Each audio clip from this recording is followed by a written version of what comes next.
Maraming nagsasabi na ang pag-aasawa ang susi sa kaligayahan.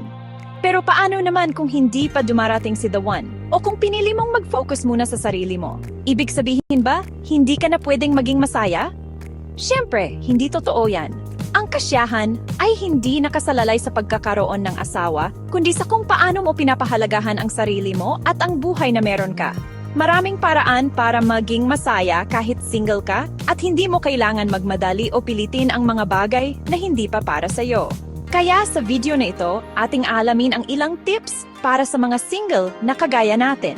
Huwag nating kakalimutan na ang bawat isa sa atin ay may kanya-kanyang timeline at ang mahalaga ay masaya tayo sa ating sarili at sa ating ginagawa. Tara na! Una sa lahat, alagaan mo ang sarili mo. Isipin mo to parang ikaw ang pinakamamahal mong tao. Ano kaya ang gagawin mo para sa kanya? Siyempre, gusto mo siyang maging healthy, di ba? Kaya dapat, ganun din ang gawin mo sa sarili mo. Kumain ng masusustansyang pagkain, yung mga gulay at prutas na magpapalakas ng resistensya mo. Mag-ehersisyo, kahit hindi naman kailangan na sobrang tindi. Kahit simpleng paglalakad lang sa umaga o kaya zumba sa sala, malaking tulong na yon para sa physical at mental health mo. At syempre, huwag kakalimutan ng pahinga. Bigyan mo ng oras ang sarili mo para mag-relax at mag-recharge. Isipin mo na lang, kapag healthy ka at maayos ang pakiramdam mo, mas magagawa mong harapin ang hamon sa buhay. Pangawala, ituloy mo ang mga pangarap mo. Minsan kasi kapag may asawa at anak na, medyo nagiging limitado na ang oras at resources natin para sa sarili nating mga pangarap. Kaya habang single ka pa, grab the opportunity. Gusto mo bang mag-alaral ng bagong skill? Mag-travel sa iba't ibang lugar tayo ng sarili mong negosyo? Go! Ngayon ang perfect time para gawin yan. Huwag mong ipagkait sa sarili mo ang pagkakataon na matuto, lumago, at magtagumpay bilang isang individual. Pangatlo, mag-invest sa relasyon mo sa pamilya at mga kaibigan. Hindi lang naman romantic relationship ang mahalaga sa buhay. Ang pamilya at mga kaibigan ang nagsisilbing sandala natin, lalo na sa mga panahong pakiramdam natin ay nag-iisa tayo. Maglaan ka ng oras para makabonding sila. Mag-dinner kayo sa labas, manood ng sign, o kaya mag-staycation lang sa bahay at magkwentuhan. Ang mahalaga ay maparamdam mo sa kanila na mahal mo sila at pinapahalagahan mo ang presensya nila sa buhay mo. Pang-apat, maging abala sa mga makabuluhang gawain.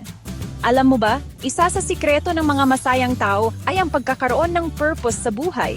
Hindi lang puro sarili nila ang iniisip nila, kundi pati na rin ang kapakanan ng iba. Subukan mong mag-volunteer sa mga charitable institutions. Tumulong ka sa mga nangangailangan, tulad ng mga bata sa ampunan, mga matatanda sa home for the aged, o kaya mga biktima ng kalamidad. Makikita mo, masarap sa pakiramdam ang tumulong sa kapwa. Bukod sa magiging masaya ka, magkakaroon pa ng meaning ang buhay mo. Chapter 5. Panglima, matutong makontento at magpasalamat sa mga bagay na meron ka. Minsan kasi masyado tayo nakafocus sa mga bagay na wala tayo, kaya hindi na natin na-appreciate yung mga blessings na nasa harapan na natin. Simulan mo ang araw mo sa pagpapasalamat. Magpasalamat ka sa Diyos sa panibagong araw na ibinigay niya sa'yo. Magpasalamat ka sa pamilya mo, sa mga kaibigan mo, sa trabaho mo, at sa lahat ng magagandang nangyayari sa buhay mo. Kapag marunong kang magpasalamat, mas madali mong makikita ang magagandang bagay sa buhay at mas magiging masaya ka. Chapter 6. Pang-anim, wag mong ikukumpara ang sarili mo sa ibang tao. Lalo na sa panahon ngayon na uso ang social media, madali na lang nating makita yung mga seemingly perfect lives ng ibang tao. Pero tandaan mo, hindi lahat ng nakikita mo sa social media ay totoo. May kanya-kanya tayong timeline sa buhay. May mga tao na maagang nag-aasawa, mayroon din namang hindi.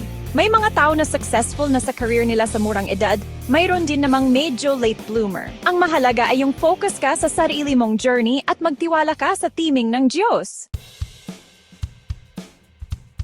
Chapter 7. At panghuli, magkaroon ka ng layunin sa buhay. Kapag may goal ka, may direksyon ang buhay mo. Mas magiging motivated kang gumising araw-araw at gawin ang mga bagay na maglalapit sa'yo sa pangarap mo. Ano ba yung mga bagay na gusto mong gawin sa buhay mo? Ano yung mga bagay na magpapasaya sa'yo at magpaparamdam sa'yo na fulfilled ka? Hanapin mo yung passion mo at gawin mo itong inspirasyon para mabuhay ng makabuluhan. Outro, sa huli ang pagiging masaya ay isang desisyon. Hindi mo kailangan ng partner para sumaya.